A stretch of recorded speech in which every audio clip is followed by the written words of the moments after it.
الحمدللہ رب العالمین والصلاة والسلام علی سید الانبیاء والمرسلین وعلی آلہ واصحابہ اجمعین اما بعد فاعوذ باللہ من الشیطان الرجیم بسم اللہ الرحمن الرحیم وانتم الاعلون ان کنتم مؤمنین.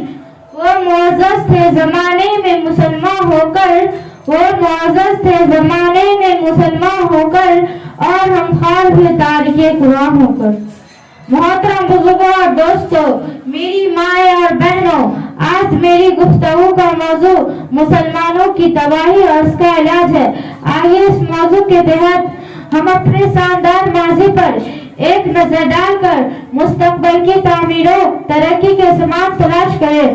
قرآن کریم میں رب جلال کا ارشاد ہے وَأَنْتُمُ الْأَعْلَوْنَ إِن كُنتُم مُؤْمِنِينَ کہ تم ہی سر بلند رہو گے اگر تم مومن ہو. یہ ارشاد باری ہماری پوری تاریخ کا اختصار ہے اور اسی میں ہماری ترقی کا راز مضمر ہے.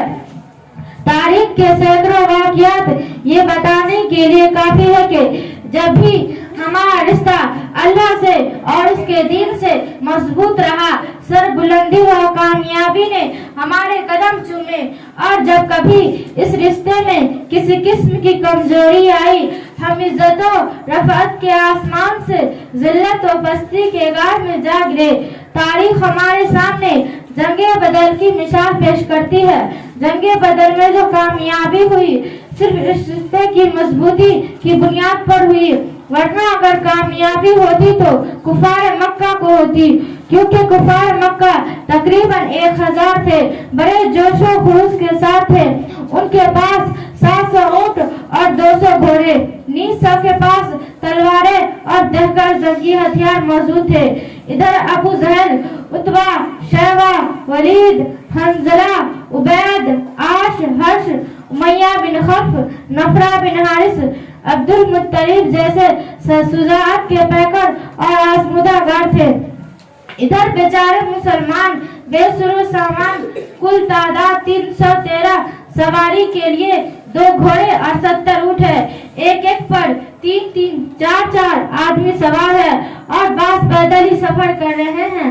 کسی کے پاس نیزہ اور کمان ہے تو تلوار نہیں، اور کسی کے پاس تلوار ہے تو نیزہ اور کمان نہیں. محترم بزرگوں اور دوستوں، جب مقام بدر پر پہنچتے ہیں تو دیکھتے ہیں کفار مکہ بلند مقام پر خیمہ جم ہو چکے ہیں جہاں پانی کی بھی فراوانی ہے.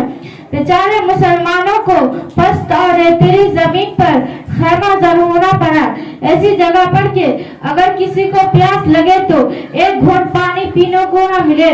الگرچہ جنگ کے اندر جتنے اسباب اور جتنی چیزوں کی ضرورت پڑتی ہے وہ سب کفار مکہ کو حاصل تھی، مگر جب لڑائی شروع ہوئی ہے کفار مکہ غازہ مرغ کی طرح کاٹے جاتے ہیں. کفار مکہ کا سب سے بڑا سردار ابو جہل 2 بچے معاذ اور موئس کے ذریعے مارا جاتا ہے. عبداللہ بن مسعود رضی اللہ عنہ اس کے سر کو جسم سے جدا کر دیتے ہیں. مسلمانوں، آپ جانتے ہو عبداللہ بن مسعود رضی اللہ عنہ کون ہے؟ اسی امیہ بن خلف کے غلام ہیں. جب اسلام قبول کیا تو مکہ کے اندر وہی امیہ بن خلف دوپہر کے وقت تپتے ہوئے ریت پر لیٹا کر پتھر کی بڑی بڑی چٹانیں رکھ دیتا تھا تاکہ یہ حرکت نہ کر سکے. رات کو زنجیر میں باندھ کر کوڑے لگاتا اور اگلے دن ان کو گرم زمین پر لٹا کر اور زیادہ زخمی کیا جاتا تاکہ تکلیف سے بے قابو ہو کر اسلام سے پھر جائے یا یوں ہی طرف طرف کر مر جائے. پیروں میں رسی باندھ کر مکہ کی گلیوں میں گھسیٹا جاتا تھا. طرح طرح کی اذیتیں اور تکلیف پہنچائی جاتی تھی، یہاں تک کہ تکلیف دینے والے تھک جاتے تھے، اکتا جاتے تھے. کبھی امیہ بن خلف کا نمبر آتا ہے تو کبھی ابو جہل کا نمبر آتا ہے تو کبھی اوروں کا نمبر آتا ہے.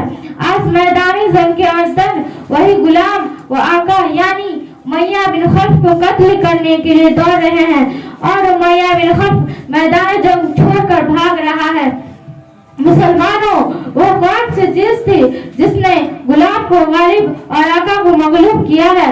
سچے فرمایا ہے اللہ تبارک و تعالیٰ نے وَأَنْتُمُ الْأَعْلَوْنَ إِن كُنتُم مُؤْمِنِينَ کہ تم ہی سر بلند رہوگے بشرط ہے کہ تم سچے پکے مسلمان رہے۔ اسی طرح دوسرے کفار مکہ اپنے ساتھیوں کو مقتول ہوتے دیکھ کر گھبرایا اور میدان جنگ چھوڑ کر بھاگ پڑے۔ 70 مقتول ہوئے اور 70 گرفتار ہوئے۔ مسلمانوں کو ایسی فتح حاصل ہوئی جس کو تاریخ فراموش نہیں کر سکتی، لیکن افسوس صد افسوس، آپ جہاں دیکھیے جس طرح دیکھیے وہی مسلمان خوفناک طوفان میں گھیرے ہوئے نظر آتے ہیں۔ کہیں مسلمانوں کی آبرو کو پامال کیا جا رہا ہے تو کہیں مسلمان غلامانہ زندگی بسر کر رہے ہیں۔ حضرات، آج ہم اور تم ان اندلس کو نہیں جانتے، حالانکہ یہ اندلس ایک وقت میں مسلمانوں کی سب سے بڑی تعداد موجود تھی، حکومت تھی، پوری دنیا میں شان و شوکت کی شہرت تھی، اور وہاں تقریباً 750 سال مسلمانوں کی حکومت رہی، اور وہاں کی حالت یہ ہے کہ ایک مسلمان بھی نام لینے کو نظر نہیں آتا۔ کہیں مسلمانوں کے اوپر اس طرح آئی کہ نہ یہ کہ مسلمانوں کو بے گھر کیا گیا بلکہ مسلمانوں کا قتل عام ہوا، عزت و آبرو کو پامال کیا گیا، ہزاروں نوجوانوں کو قتل کر دیا گیا، بے شمار عورتوں کو شہید کر دیا گیا، معصوم بچوں کو ان کی ماں کے گود سے جدا کر دیا گیا، علماء کرام کو سخت سے سخت سزائیں دی گئی، جبکہ اسی ملک برما میں مسلمانوں کی بہت بڑی تعداد موجود تھی۔ مسلمانوں، آپ دور نہ جائیں، خود اپنے ملک کو دیکھیے کہ آج ہمارے ساتھ کیا نہیں کیا جا رہا ہے، کون سے ایسے مظالم ہیں جن کو ہم برداشت نہیں کر رہے ہیں۔ کہیں ہماری قتل کی تدبیر سوچی جاتی ہے تو کہیں ہمیں ملک سے نکالنے کے لیے منصوبے بنائے جاتے ہیں تو کہیں ہمیں غیر ملکی کہہ کر بدنام کیا جاتا ہے۔ مسلمانوں، آج ہماری حالت ایسی کیوں ہو گئی ہے؟